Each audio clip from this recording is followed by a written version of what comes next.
Isang linggo matapos bumuho sa Angeles, Pampanga, ang isang building na under construction pa lang, meron pa kayang maisalba sa tinatayang 50 na natabunan.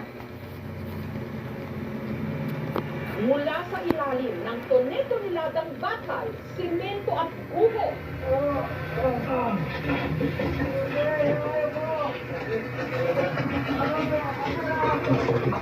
Relax lang, kuya, relax lang.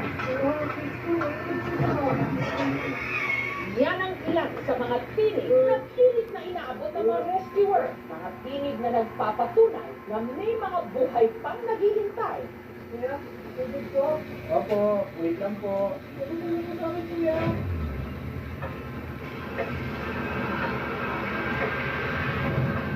Sa ilalim ng isang ginagawang 9-story building na bigla na lang bumagsak linggo ng madaling araw sa Angeles City sa Pampanga.